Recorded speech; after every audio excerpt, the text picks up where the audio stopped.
Welcome to this week's Crowd Church service.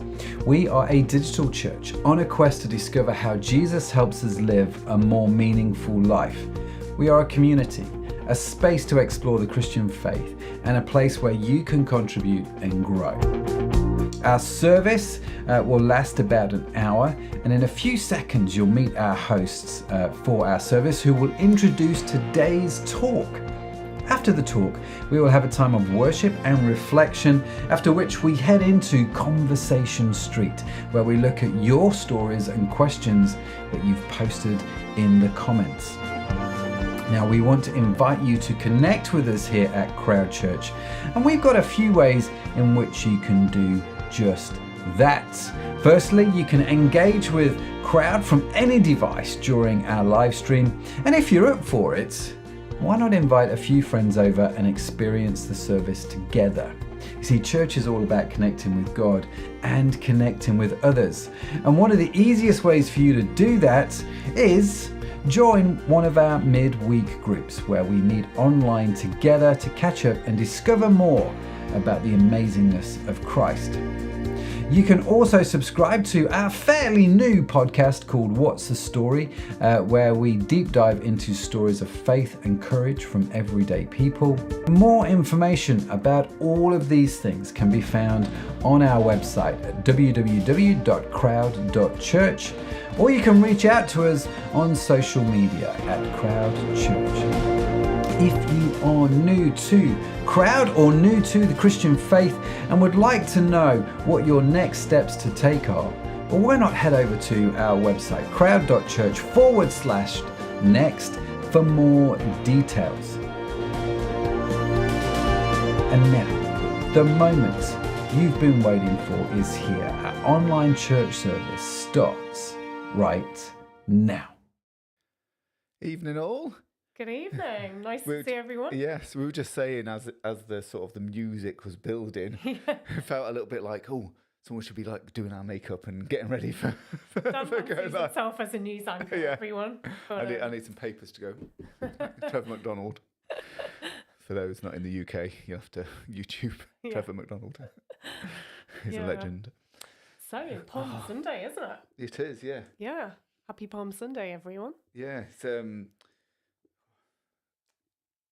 it came out my right ear. Then I might have to go like this. We're really slick. Yeah. We're really slick here on Crowd. I know. Palm Sunday. So the week before Easter. Yeah, 1 week to go. Yeah, and so next week John Harding is going to be talking, doing an Easter service for us, which would be awesome. Special. Yeah. That would be good. So a pause from the usual series that we've been following, but for next week. Easter's. Whether you follow like the Christian calendar or not, Easter is the most important thing that ever happened to this world, isn't it? Really, kind of a big deal. It is a big deal. Yeah. Oh man.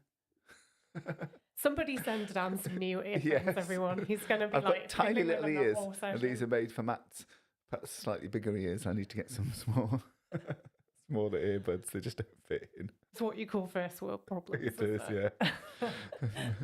So what's happening today then, Dan? Tell us. Yes. So today Matt is talking to us about acts of service, following on in our series. Awesome. So really looking forward to that. That's going to be good. That's going to be good.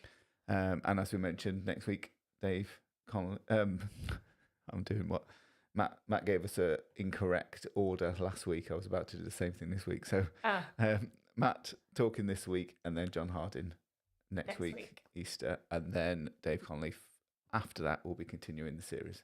Perfect. Yeah. Oh, I'm having earbud problems now. It's the talking as well that makes your ears move, and then they just come out. Do your ears move when you talk? Maybe. Yeah. Tell us, everyone. Anyone watching out there, tell us. Do your ears move when you speak? I don't know. Yeah. These are the important issues that we cover off in Crowd Church, aren't we? Anyway. Yes.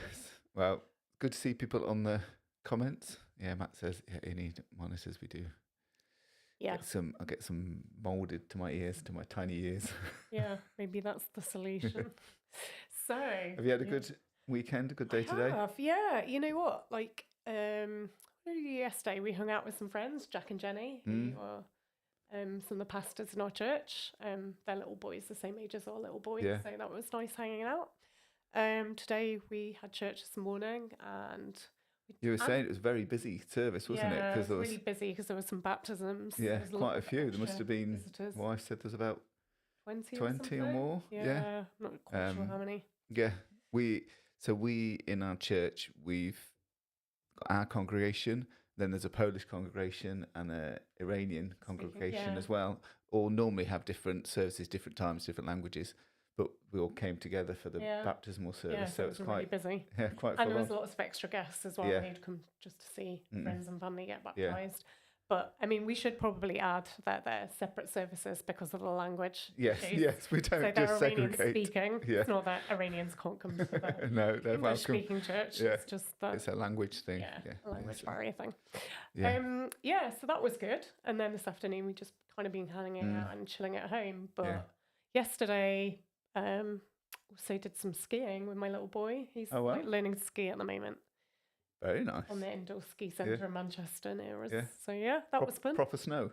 Proper indoor. Yeah, indoor snow in Manchester at the Chill Factor. So product placement for Chill Factor. Sorry, everyone. Crowd brought to you by Indoor Fake Snow. Couldn't we? Maybe we get free passes. Yeah. Anyway, we're deviating off the point. I think we should probably play the video. I think we should play the video. So we're going to play the talk now from Matt. If you've got any questions, please just send them in, and we'll endeavour to answer them. Yeah. Post, so without post if you have any thoughts. Further ado, I'm going to use this box here rather than clicking the mouse. Check me out. Do it. Have you ever found yourself in a place you never expected to be, only to discover it's exactly where you needed to be? Well, I have many times. Like, for example, when I took a gap year before heading to university, I ended up volunteering at a place called Nazareth Children's Home, which is in North Carolina.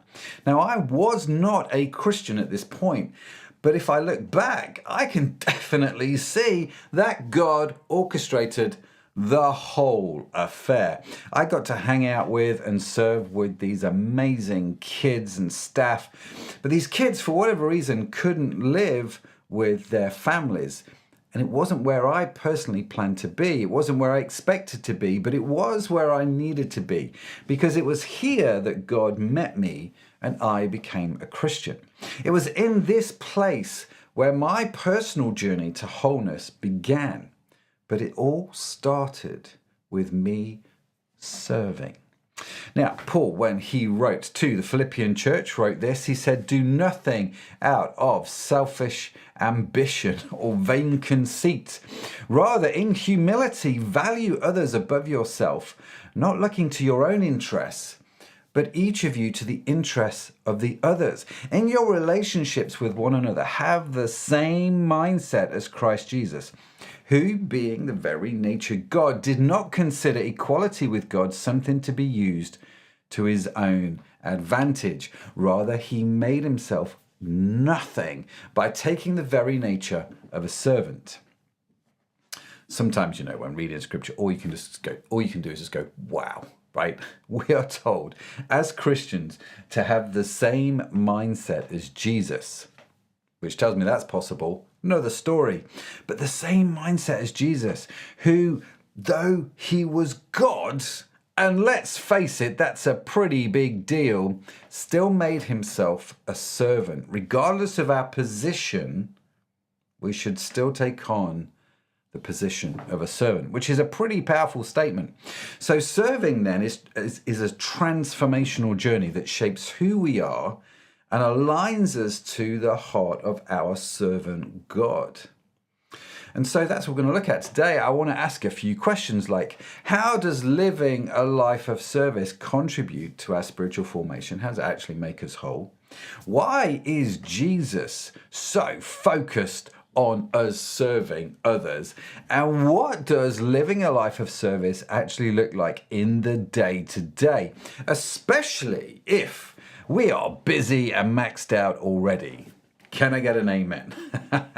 Now, these are all great questions, right? Because when we understand the answers, man alive, do we start to see how serving is essential to becoming more and more like Jesus, to becoming more and more whole as it transforms both the server and those served. That's what I discovered in North Carolina. I helped the kids, but I got transformed in the process, right? Which all sounds fantastic, but I think we can often find ourselves in places where what we do just sort of seems to vanish into the ether, where what we do goes unnoticed or maybe even unappreciated. Ever had that happen to you? I know I have on a regular basis, where maybe the thanks I thought I deserved didn't come to pass. But, we've all been disheartened, haven't we? We've all been discouraged because what we do goes unnoticed. We don't get that thanks that maybe we thought we should get. In fact, we can often get the opposite. We can get complaints. And this may be because, right, we have poor boundaries in place. So if that's you, I recommend reading Henry Cloud's book, Boundaries. And yes, it might also be our managers, whether at church, whether at work, who might be utterly useless in positive affirmation, in terms of positively affirming what we do. But often I find it comes down to my motive. And this is an ouch, because motive starts in my heart and not in the thanks that I think I should get. Sometimes our motive might be seen, or sorry, let me put this a different way. Our motive might be to be seen. This is what Caesar Kalinowski calls the do-to-be lie. If we head back, for example, to the Garden of Eden, the devil promised that if Adam and Eve did something, they would be something. Eat the fruit and be like God. Do to be. And it was a lie, a massive lie, that Adam and Eve bought hook, line and stinker. Hook, line and stinker, I like that. And we are still doing it today. Now, we find ourselves believing that our worth is measured by our works, our identity is shaped by our achievements, and that we have to do something in order to be something. That to be someone of value, we must do more, serve more, achieve more. But when we believe that, it feels like we're on a treadmill that goes faster, the faster that we go. And we're trying to keep up, but it's going faster and faster and we're going nowhere. And so we're stuck, exhausted, and unfulfilled. Here's the thing. Adam and Eve were already enough. God made them enough. He has made you enough. We don't serve to earn God's favor and hope that if we do enough good things, God will make us righteous. That's the do-to-be lie. I have to do to be righteous. Instead, God flips the whole script. And he's already made us righteous. We talked about this in the series intro, in the very first episode of this whole Becoming Whole series, for very good reason. God cannot love you anymore. He is maxed out already. So we serve not to be, but to genuinely help bring God's kingdom on earth. So how does then living a life of service contribute to our spiritual formation? Let's look at that, because as we read through Scripture, we see that serving others is not just about the acts we perform, but it's about the transformation that happens deep within us as we serve. What happened to me in North Carolina? Which is good news when you think about it, because as we are talking about serving in the context of wholeness, serving then becomes key. So whole people serve, and people who serve become whole, as serving is established on two key principles of the kingdom of God: humility and love. The Bible tells us this: to serve one another humbly in love. Paul talking to the church in Galatians. Now, humility then teaches us to look beyond ourselves, to see the needs and the values of others as equal, if not more important than our own. Then there's love, the driving force and motivation of serving. Love gives without seeking anything in return. It's as though God is using our hands and our feet to extend his love to others.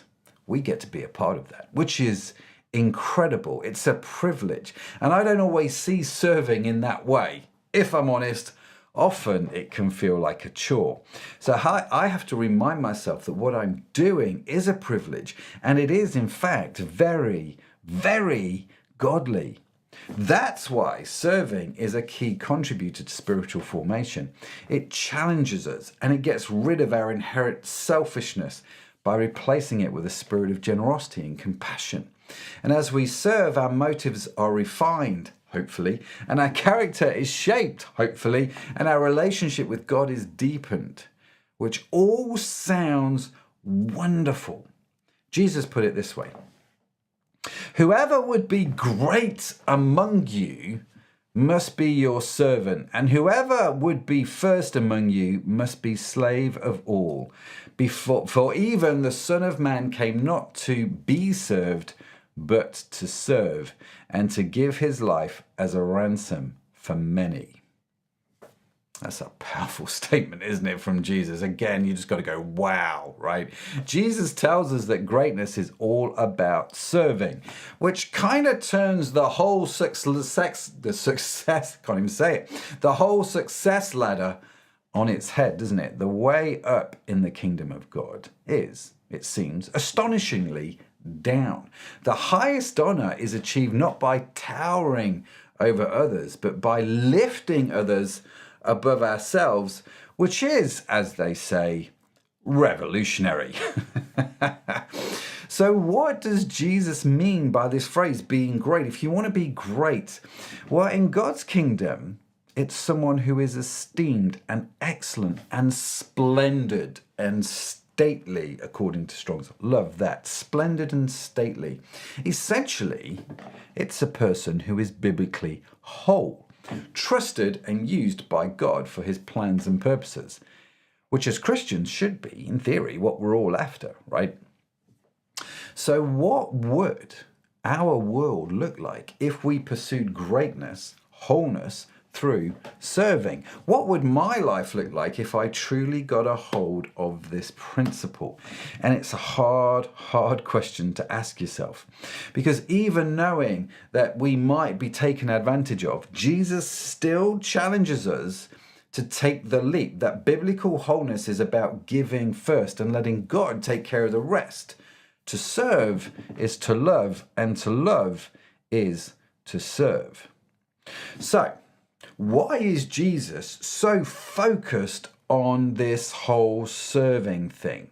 Why? Why is this a big deal for God? See, from healing the sick and feeding the hungry, to comforting those who mourn, to washing his disciples' feet, Jesus' every action reflected a heart devoted to serving others. I have not come to be served, I have come to serve, he said. Now, these are the words that Jesus said to his disciples after famously washing their stinky, dirty feet. Now, let me tell you, it does not sound fun today, does it, washing somebody else's feet? But it was definitely not fun back then when you think about it. Open sandals, everything that would be on their feet, if you know what I mean. Don't want to spoil your dinner, but I would not want to wash those stinky, dirty feet. But this is what Jesus said after he did that. Do you understand what I have done to you? You address me as teacher and master, and rightly so. That is what I am. So if I, the master and teacher, washed your feet, you must now wash each other's feet. I've laid down a pattern for you. What I've done, you do. I'm only pointing out the obvious. A servant is not ranked above his master. An employee doesn't give orders to the employer. If you understand what I'm telling you, act like it and live a blessed life. So, in other words, right, Jesus was so focused on serving others because he wanted to lay down a pattern for us to follow. Why? What he did, why we should do that? Why should I wash somebody else's feet? I mean, not necessarily walk down the street washing other people's feet. You get the point, right? The one task that no one wanted to do, Jesus did. And it's the humbling of yourself. Why? Because when we do, we are blessed. In other words, we find wholeness. Serving transforms the server and the serve. It's a double whammy, a genuine win-win. We bless others, and in so doing, we are blessed, we are transformed, we become whole. That's why Jesus was so focused on it, to help you become whole. So what does living a life of service look like in practical terms, especially if we don't have the time? It's a very genuine question, I think, in the modern age. Now, I know that many of us want to serve as Jesus commands us to, right? But we do live in this world which spins faster and faster with every passing day, where the proverbial New York minute, if you like, is now a global phenomenon everywhere. We are working longer, we are working harder, and it is relentless. So we feel guilty for not spending enough time with the kids, or we don't have the energy to hit the gym. We have priorities and commitments coming out of our ears. So how do we even begin to think about finding the time to serve? Well, the very uncomfortable truth here is that we have to come to terms with, we all have the same 24 hours in the day. We are all equal in terms of time. Time is not affected by my position, by my race, by my gender, by my nationality. It's not impacted by any of that. We all have 24 hours in the day. Once it's spent, it's gone. And there is no secret out there that is going to give us more time. So what that means is I have to be intentional in how I spend my time. In other words, I have to prioritize. And let's face it, we don't like the word prioritize. I don't, because it means making choices that I don't really want to make. Normally prioritizing means giving up something good now for something hopefully better in the future, right? Or it could, I mean different things, different people, I suppose, but in my head, and if I'm really honest, I can get all kinds of creative with my excuses, about how this whole thing doesn't apply for me. I can spend some time and come up with something great. Like, I run my own business. I work crazy hours. I already do this over here. Or I need some me time, some me time. I have to take the kids to football training. I mean, the list is both endless and actually quite genuine, all legitimate. And there are definite seasons that I think we go through in life where we have to pull back from other things. I get it, and I think it's essential that we do that. God's okay with it. I have those same internal battles all the time, but I do have to be honest with myself about them. And I do have to be intentional with my time. But beyond that, I think Jesus shows us something a little different. I think he shows us that serving others isn't just about finding more time in our already packed schedules. It's about serving in the moment. And we have those every day, all the time. Jesus' ministry was often about moments of genuine connection in the midst of his day-to-day journey, whether it was a conversation with a Samaritan woman at a well or a healing as he's walking to a different destination. Jesus showed us that to serve can and should be part of everyday life. And it's in these small acts of kindness and the moments of listening that we find some incredible opportunities to serve. So serving, I don't think it is just about what we do between the hours of, 7 p.m. and 8 p.m. on a Thursday night at our local church, or maybe on a Sunday morning. They may well be events that we could sign up for and help with, and maybe we should. But I think serving is much more about prioritizing time, and it is about prioritizing the person in front of us in that moment. So practically, what are some of the things that we can do? Well, I think we start by asking ourselves 3 questions. Number 1, what has God put on our heart to do? Number 2, what are the talents that God has given me? And number 3, where can I help in a Christian community? So first, ask, what has God put on my heart to do? Then I think you look for areas in your community where you can do just that. And this can be super practical, like Matt, who is often on the live streams, will go litter picking in his local neighborhood. Dion serves with sign language. You could visit or befriend the elderly or the sick, or help single parents who are struggling to cope with life by cleaning their house or babysitting. The list is endless because there are so many people around you in need right now. There just is. The second question, what are the talents that God has given me? Well, me, I think I'm okay at the whole business thing, having done it for a while. So I can serve in that area and mentor others. But what about you? What are your gifts? Sharon, for example, is awesome at teaching English. So she gives her time to help refugees and asylum seekers learn the language. But she also goes beyond that. She helps them move furniture and fill out forms. All super practical stuff, but often requires her to do stuff out of her working hours. Now, I know if you're a self-employed electrician, for example, you have to charge money for your services as you have to create an income.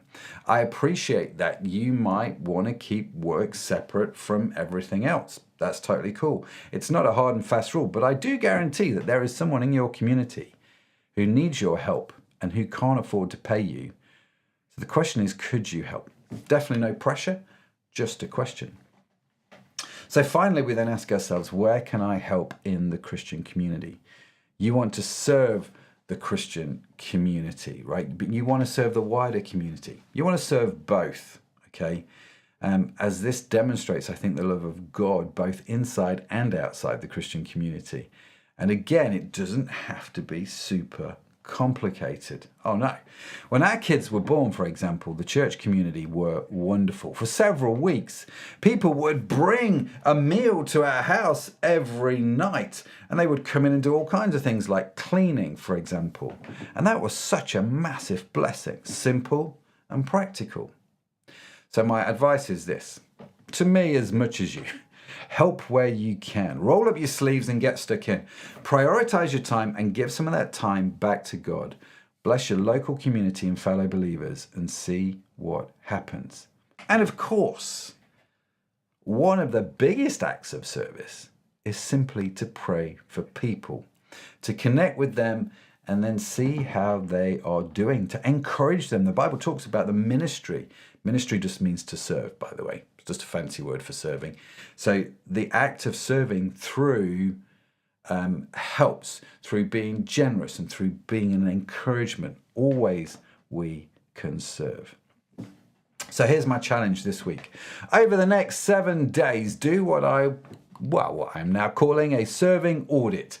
This isn't about crunching numbers like an accountant. No. This is about introspection. This is about asking God in prayer if there's anything your service to others that needs tweaking. That didn't make sense. Is there anything in your serving that needs tweaking? That makes more sense. Or perhaps maybe God's got an entire new serving venture for you. Maybe he's nudging you towards something different. Write it down. Write what God is saying and share it with us. Keep your eyes peeled and your ears open to the needs of those around you. And when you spot an opportunity to do good, don't hesitate. Embrace it. Do one small random act of service this week. At least one. You can do more. Don't just do one and stop. I mean, you know what I'm saying, right? And if you haven't done so already, for some more information on this kind of thing, I would recommend wholeheartedly listening to episode 22 of the What's the Story podcast, where I got to chat with Ed Walker, who heads up Hope into Action, about how serving can take you on a whole new life adventure, let me tell you. Now, I don't know about you, but I am enjoying this series on wholeness. It's been great. It's been edifying, it's building me up, and it's deeply challenging all at the same time. It tends to be what happens when you get into the things of God.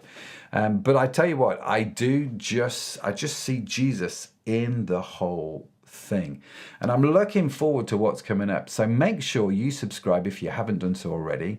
Head to our website, www.crowd.church, and fill in the little email form, and every week we will email you the notes to the live streams. Don't want you to miss any of them, right? So just sign up with your email and you'll be cool.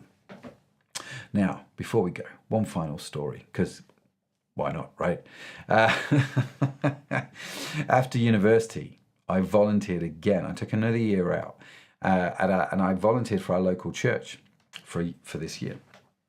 And I just graduated in accounting. I'd been a Christian 3 years at this point, right? 3 or 4 years. And so I volunteered for the church, got involved with the church finances.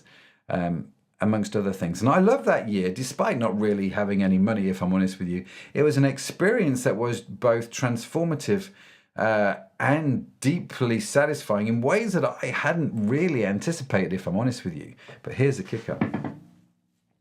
It was during that year that I met Sharon, the wonderful woman who would become my wife. It was during that year that I got to spend time with her as she was doing a year team with the church. It was in those moments that God spoke to me about going out with Sharon. Now, if you know the story, sure, I engineered a few things along the way, but, because that's just who I am.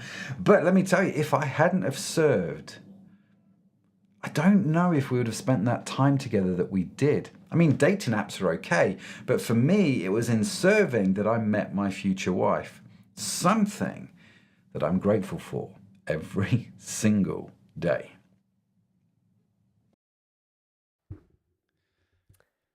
There we go. Yes. That was a great talk, wasn't it? There's a lot in there. Yeah. Yeah. Yeah, I always love My fingers are like aching from notes. Yeah. I wrote a load and then I slowed down a bit. Scribbling, and I didn't even come with a pad and paper tonight, so I've just had to rip a piece out of his. Yeah, there was so much in that. I always really enjoy it when Matt speaks, because he does pack a lot of content into a short talk, doesn't it? Yeah. But what really struck you? What's one thing that jumped out at you, Dan?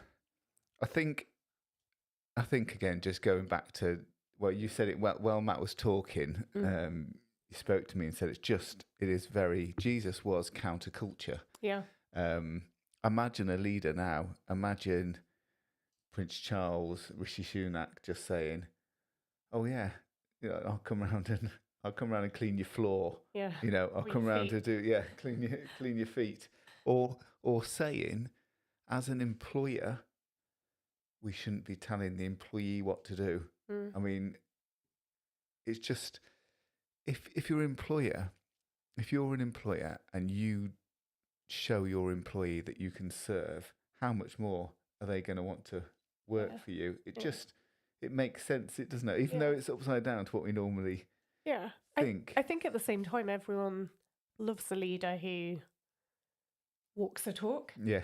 Like people love a salt of the earth leader who's like a person of the people who like will get down and do the ordinary things with their staff, as well as like sit in an ivory tower. And I think those kind of leaders are often respected, aren't they? Because they know how to do that. Yeah. There's, in the UK and probably all over the world, you'll have these different types of TV programs, and in the middle, like it might be X Factor or something like that. In the middle, they'll have this sort of emotional piece about this person who I just used to stack shelves, and I don't want to do that anymore. And I was a cleaner, and I don't want to do. Now I get the chance to do this. Star.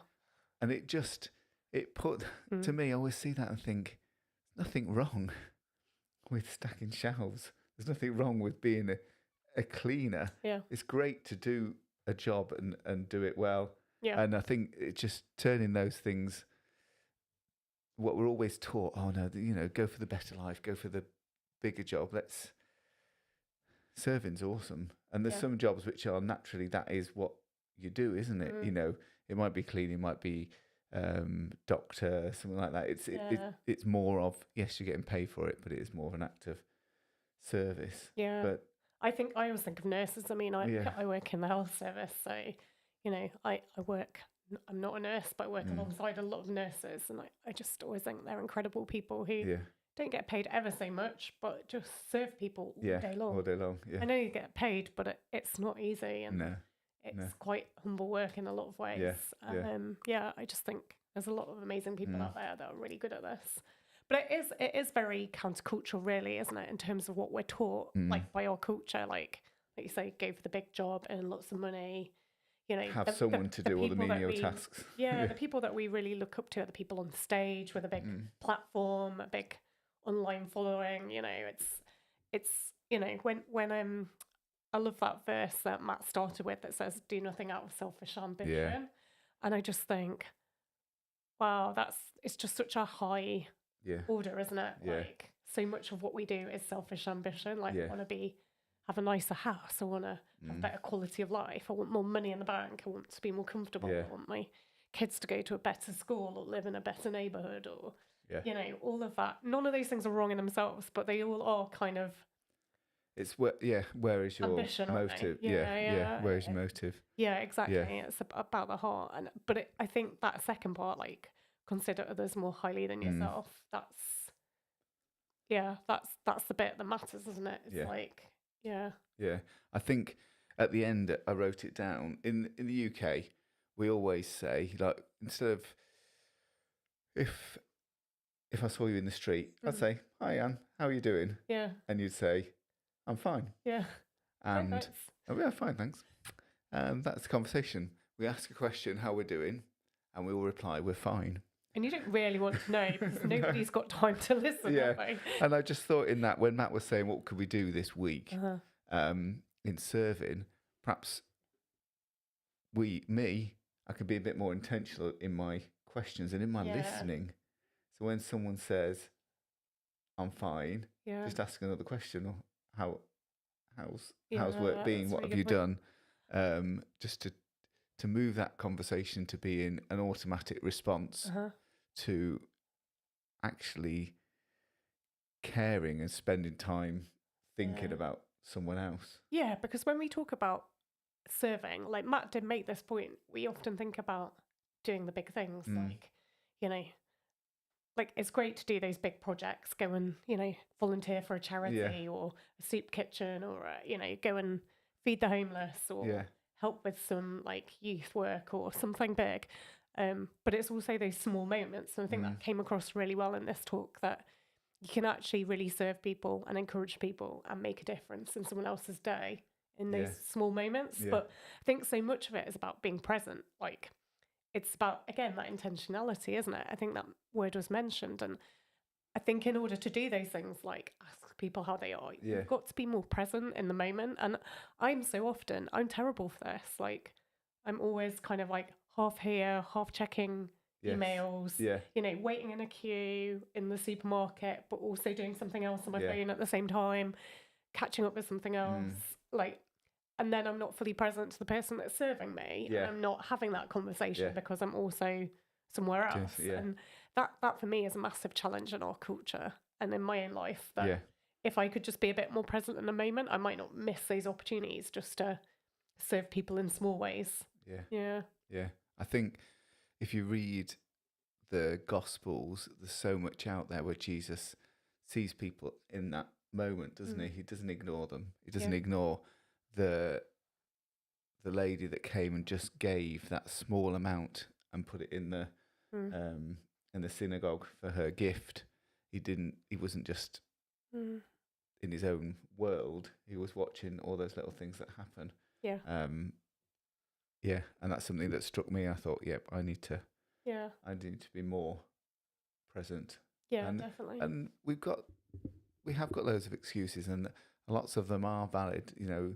In our working day, there's lots of things going on, and we're thinking about other stuff.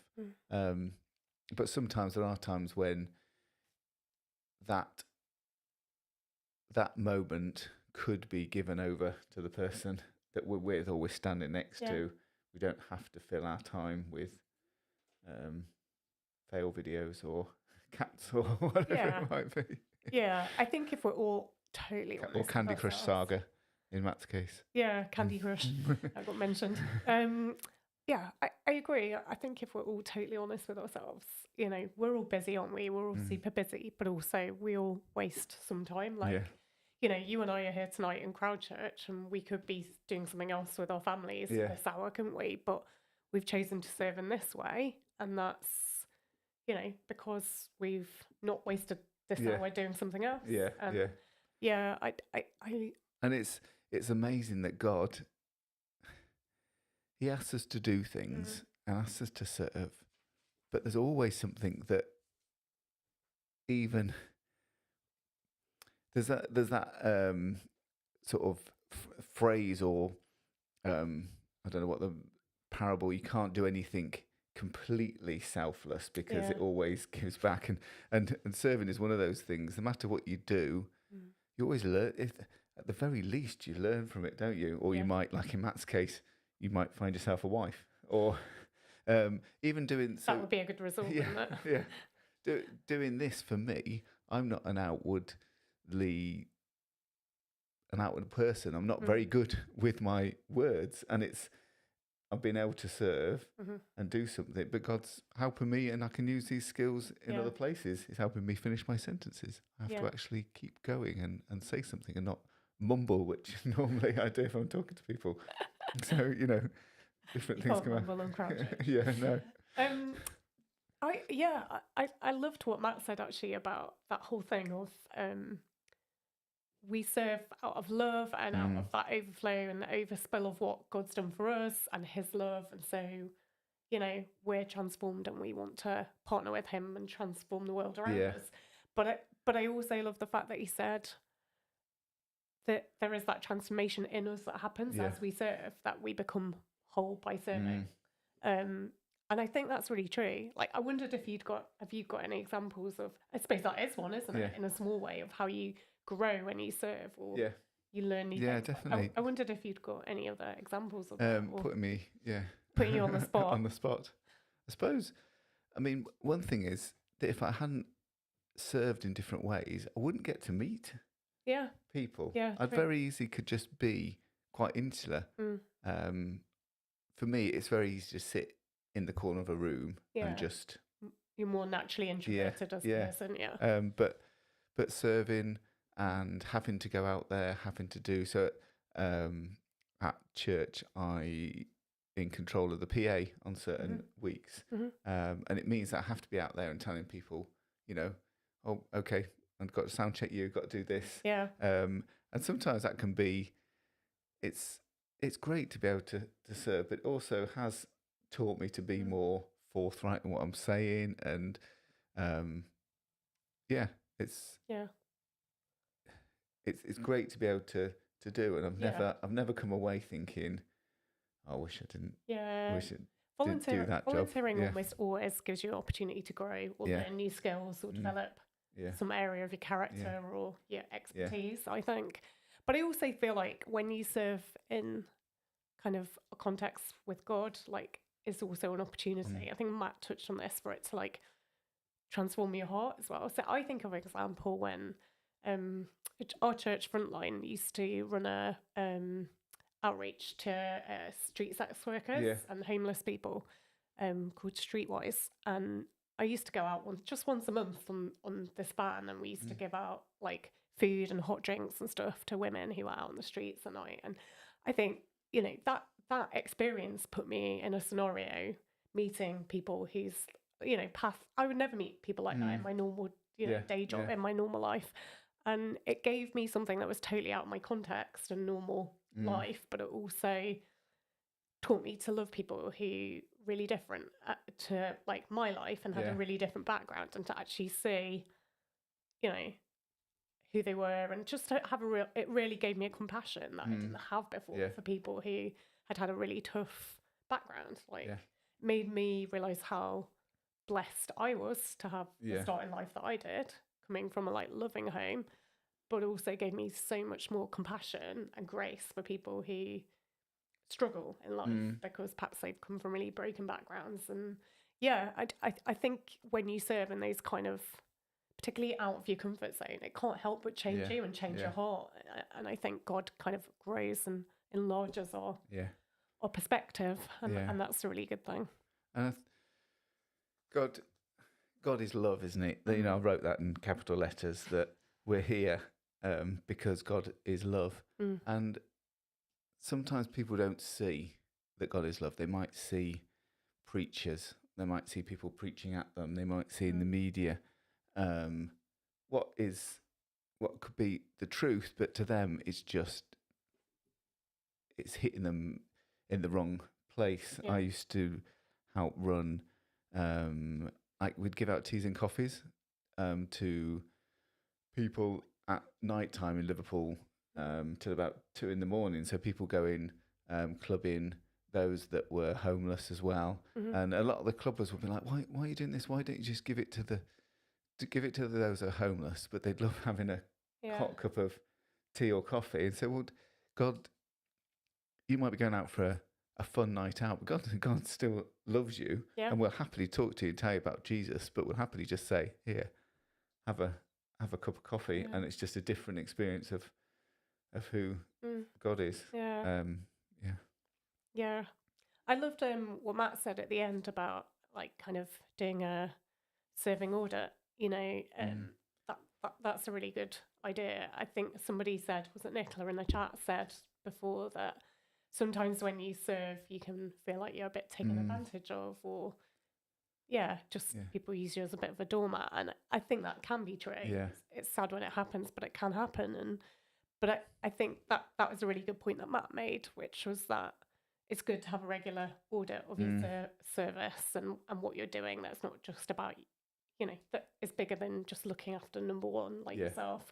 And I really like the idea of kind of going away and thinking about it prayerfully, regularly, and saying, well, how much of my time am I serving others, and in what ways, and is this still working, or do I want to serve somewhere different for a while, and how do I want to invest my time? Because we do have finite time, don't we? But we get to choose how we invest every hour, every waking hour of our day. And I know we have to earn money and pay the bills, but outside of that, in our personal time, it's up to us how we spend it. And I really like that idea of sort of going away and sort of thinking what's working, what's not. I'm definitely going to do that this week. I'm going to do that too. I think it's good. Because you can't just keep on taking more and more. No. I mean, that's the point. Like, we all have a limit, don't we? Yeah, which I think I might see if that book's on Audible. I do a lot of all my books when I'm driving around. Boundaries. Yeah. Because I think we have to be careful, because if we're just saying yes to everything, then we will get burnt out. And, but it's about always listening to what God's saying. If He says do something, then we better listen up and do that. But don't do stuff just because doing things won't get you closer to God. Like we always say, you're good enough. God can't love you anymore. He loves you so much that He sent His Son to die for you. You know, He loves you, the ultimate price He paid for you. So doing things won't save you anymore. But to do stuff just because we can and because we love others is just that's what he wants us to do. I guess it's that do things out of love, rather than do things to be loved. Thing, isn't it? It's a subtle difference, but it's massive as well. Like, do things because you know you're loved by God, not to earn God's love, because you already have it. And I think it's motive's so important to consider, isn't it? But also not making excuses, like always saying I'm too busy or I haven't got time, because I think we all know that we could spend less time scrolling on social media and watching Netflix and what have you. Well, all these maybe talks, that's just me. All these talks the last few weeks. So me and Matt talked, and Dave Connolly did the talk about fasting, and it's the same. He's asked us at certain times to fast and do things, but that fasting doesn't save us. It's a request at certain times to do. It's not. We don't have to do so many fasts. Tick this off. I've done 5 fasts, therefore I'm a bit closer. We can't make ourselves good enough. It's only God that can make us good enough. But with serving, I feel like Matt said, it's a real privilege. So it's like, it's not that I have to serve, it's that I get to serve God. And that is actually a privilege. It's a fun thing. Like, I love doing this. I love, some of the other ways I serve through the week. I love different things I do and different acts of service. I love that I get to partner with God in small ways. That is a privilege. And I don't have to do it. I get to do it. And that's great. Yeah, it is. So active service audit, I think. Yeah, everyone this week. Do one this week. That's and next week we're going to hear from John about Easter. And there'll be lots of Easter eggs around, lots of chocolate, but not very much talking about the real Easter. So come along and have a listen to what this. When you're in your kind of chocolate coma around 6 p.m. Come and see what the real reason the new life, not the little bunnies and eggs. This transformation life, the life that can only become, that can only get through Jesus dying for us. Yeah, Resurrection Sunday next week. And then also we've got a midweek alpha, haven't we, at the moment that's running, which we should probably plug before we... so if you're interested in alpha, interested in finding out more about Christianity, becoming a Christian, then just go to crowd.church, sign up, and we send over the information. Yeah, exactly. Yeah. It's like a course, and it's just and you can jump in. You don't need to start at the beginning. You can always catch up and just jump in wherever you are. So, and I think it's basically like a short talk on a subject like prayer, or how do I know God is real, or just basic questions about Christianity for people who want to just learn a bit more. And then you get an opportunity in a small group to have a bit of a discussion about it afterwards. And that's great because everyone comes with a different point of view, and you just get to thrash around questions, kind of like what we're doing now, but a bit more, a lot more interactive, in depth. So Alpha's really good. I haven't done one in years, but I did do one a long time ago, and I just think it's really helpful, really worth doing. Yeah, definitely. And if you've got any prayer requests, please send them in. Lots of people have sent in requests, and we've got a WhatsApp group to capture those and so we can, as hosts, we can be praying for you. Yeah. Please do. We'd love to. Pray. And if you enjoy podcasts, we should also mention the podcast. So we've got there's plenty out there. Keep you going for check it out hours. As well. Yeah.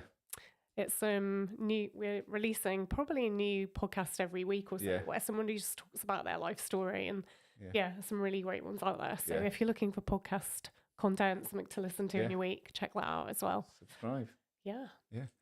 So lots of good things going on. Yeah. And Matt Cree's just added, have a great Easter, everyone. The story doesn't end on Friday. Sunday is coming. Indeed. Love that. Yeah. Yeah. Very true. Yeah. But yeah. Well, thank you very much, everyone. And we will see you next week. See you next week, everyone. Take care. Have a good week. Thank you so much for joining us here on Crowd Church. Now, if you are watching on YouTube, make sure you hit the subscribe button, as well as that little tiny bell notification to get notified the next time we are live. And of course, if you are listening to the podcast, the live stream podcast, make sure you also hit the follow button. Now, by smashing the like button on YouTube or writing a review on your podcast platform, it helps us reach more people with the message that Jesus really does help us live a more meaningful and purposeful life. So if you haven't done so already, be sure to check out our website, www.crowd.church, where you can learn more about us as a church, more about the Christian faith, and also how to connect into our church community. It has been awesome to connect with you, and you are awesome. It's just a burden you have to bear, and hopefully we'll see you next time. That's it from us. God bless you. Bye for now.